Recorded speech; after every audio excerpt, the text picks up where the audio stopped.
Welcome back, everyone. Jim here. For those of you that may have watched an earlier video, and I'll put the number along the bottom here, what video it was. It's where I made this table, this router jig table. This is the finished table with the router slide. And this video is going to be the beginning of surfacing this piece of spalted maple. Pretty good size piece. It's 3 inches thick. 3 inches thick, and it's probably, let me give you an idea how big it is. Oh, it's almost 30 inches long and about 24 inches wide.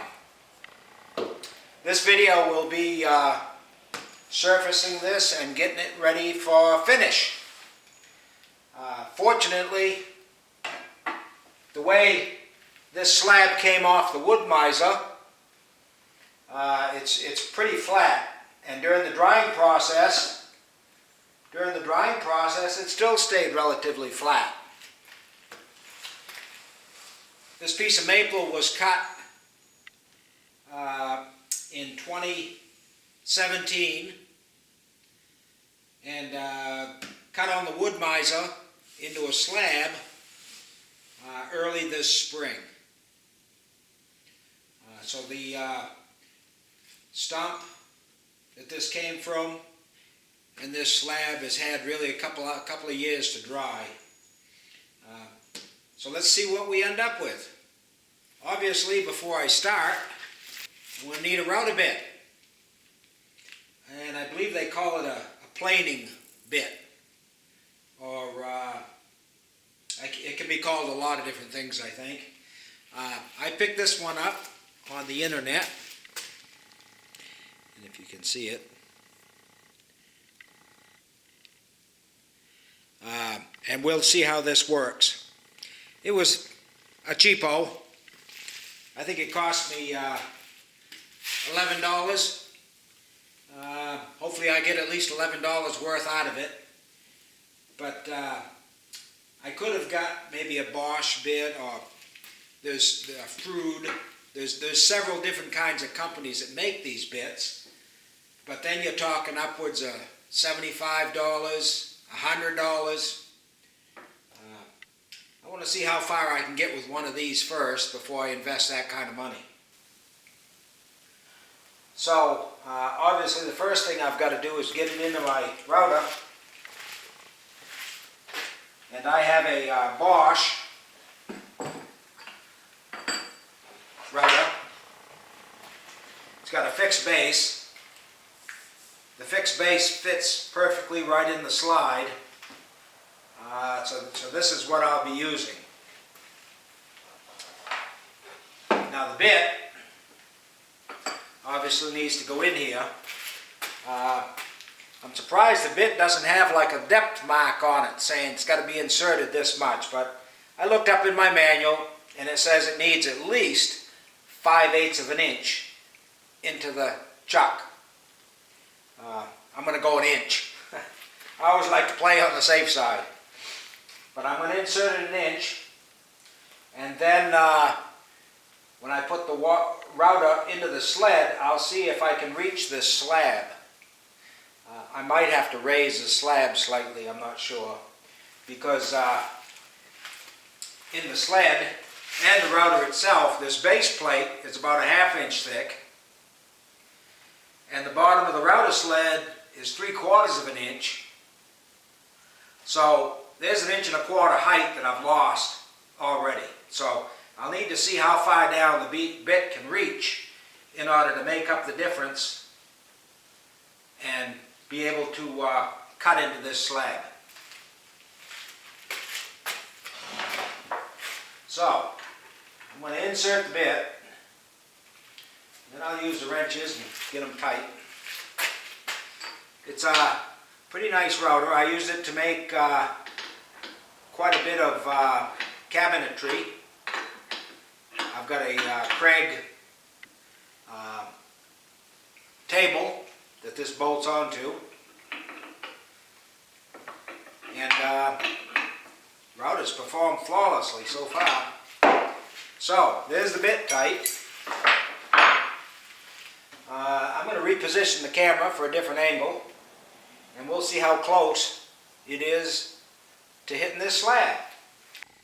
Alright, so I'm positioned so that you can see the bit, and the bit is right here. I'm going to lower it down and see how much of a cut I could possibly take.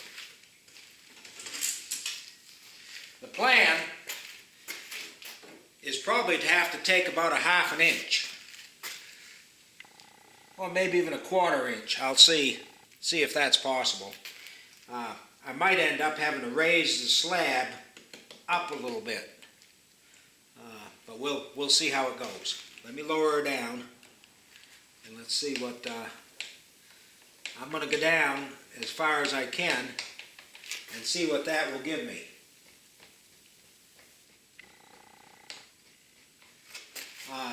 As with any routing project, you don't want to take off and try to take off every bit that you can with the first cut. You want to take off, 3/16, maybe a ¼ inch max. And then based on how your motor performs, the router performs, you might be able to do a little bit more, or you might have to do a little less, depending on how hard the wood is. All those factors. It's kind of a feely thing where you gotta just kind of work it out. Now I've got that down as far as it will go, and it looks like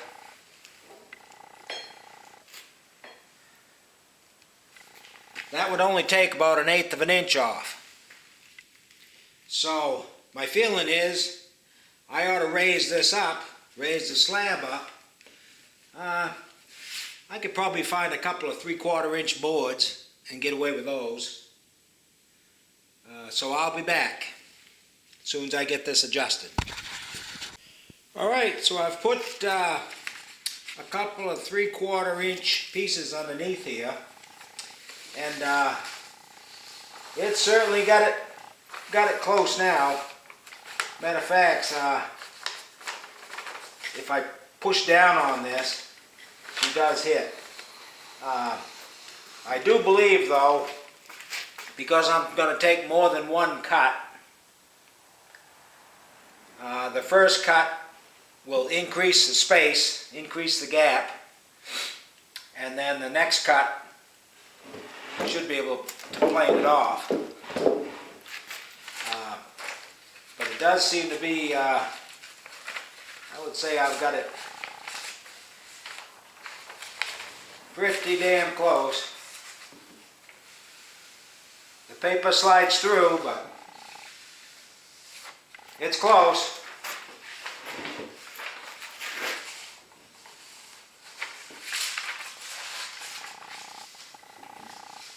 Yeah, I think it'll be all right. I couldn't get it any closer, that's for sure. Yep. Good. Like I said, passes the paper test. Yep. So, that's what I'm going to go with. And judging from where this is, let me pull this back.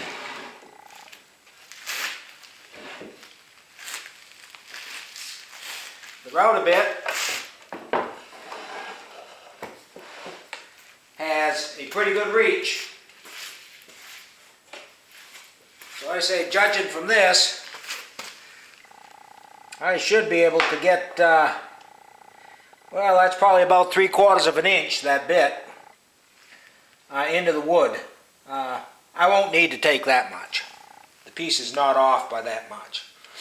But, so the whole purpose of this is just to plane the wood, to get the surface flat. I'll flip it over, do the same thing on the other side. Then I've got two parallel edges. Then I'll start to finish this block of maple, spalted maple. So stay tuned, because what may seem to you a couple of seconds, it's going to take me a little while to get everything ready to go. Alright, so I wanted you to see a contrast between the sawmill edge from the wood-mizer compared to the edge that's planed. And you're kind of getting the sunlight image here. Let's see if I can come over this way.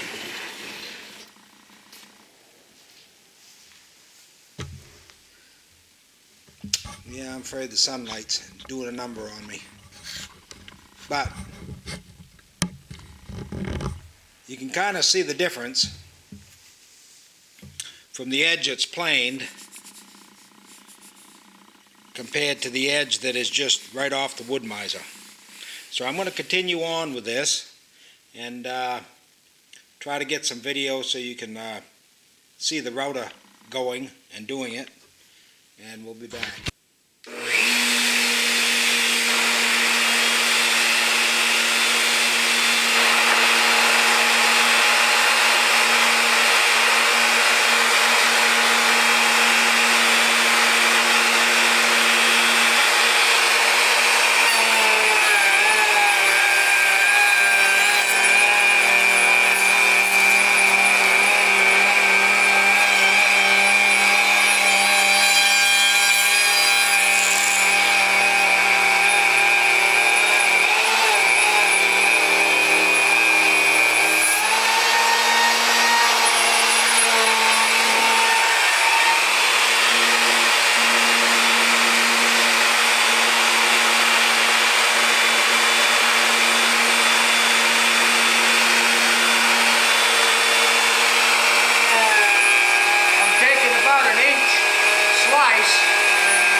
About a quarter-inch deep each pass.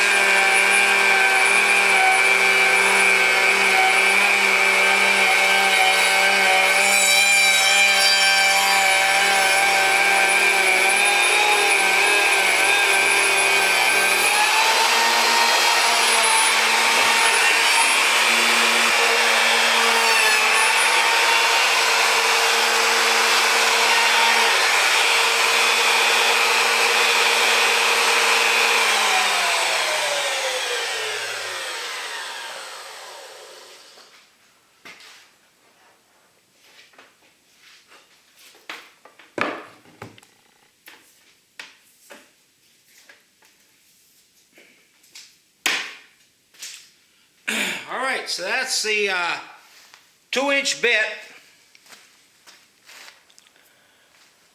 Not sure how well you can see that. It's a 2-inch bit.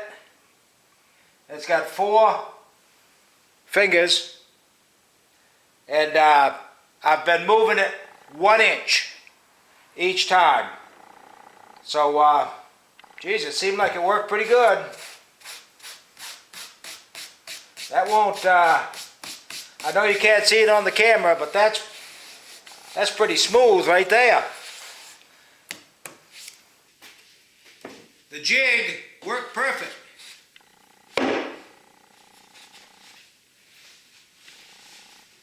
And not sure if you can see the index marks, but I've actually put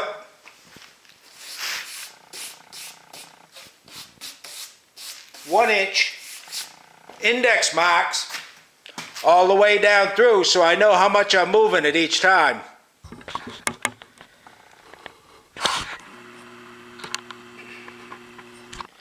And you can see the shine. Gives you an idea what kind of surface we have.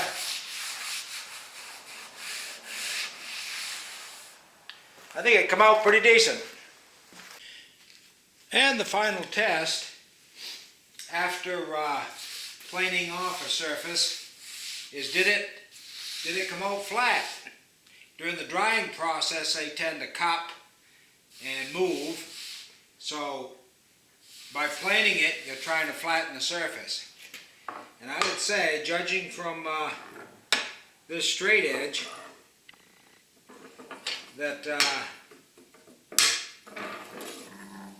I think I've achieved that with no problem. She's nice and flat. So what I'm going to do is flip it over and do the other side.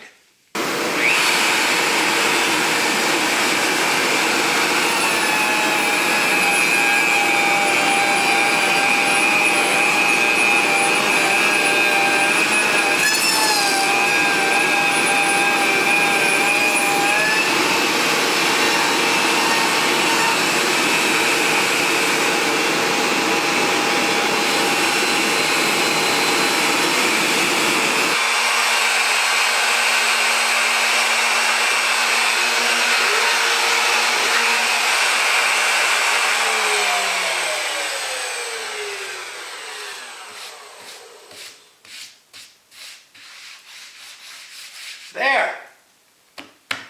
If this planing process held true, I should be the same thickness all the way around now, and both sides should be parallel. So I've taken the maple slab out of the jig and checking it over, and didn't come out too bad. Obviously now it's got to be sanded. I am going to put some epoxy when it's all sanded and make a nice, well, trivet or whatever. It could be a tabletop if you put legs on it.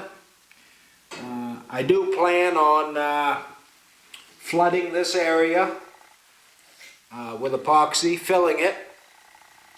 So it'll have a nice design element in it. Some of these spalted marks here are showing through.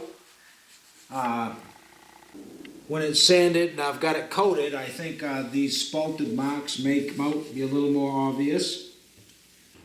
So I've counted the rings, and stretching from here out to the edge, I get about 135 growth rings, which would put it at about a 135-year-old tree. This property that it came from still has some like this, and the property itself hasn't been cut in probably 90 or 100 years. All the land around it is in tree growth and has been harvested, but this particular 35-acre parcel is not in tree growth and hasn't been cut over. So I'll have many more like this. So the next step will be finishing it, sanding it and finishing it. In the meantime, I've got a smaller project that I also done on the jig, and I'll be doing a quick video of sanding this and putting on some butcher block finish. It's not epoxy, it's more of just a stain, but we'll see how it come out. This is almost a 12-inch piece of white birch. The bark is still pretty well adhered. There's a couple of places that look like it might be coming off, but this has been planed down, so it's currently just under 2 inches thick. Make a nice hot trivet or a little cutting block when I'm finished. So stay tuned for that. So until the next video, thanks for watching, and if you learned anything or enjoyed watching me do this, give me a like and a subscribe, and we'll be back at you later.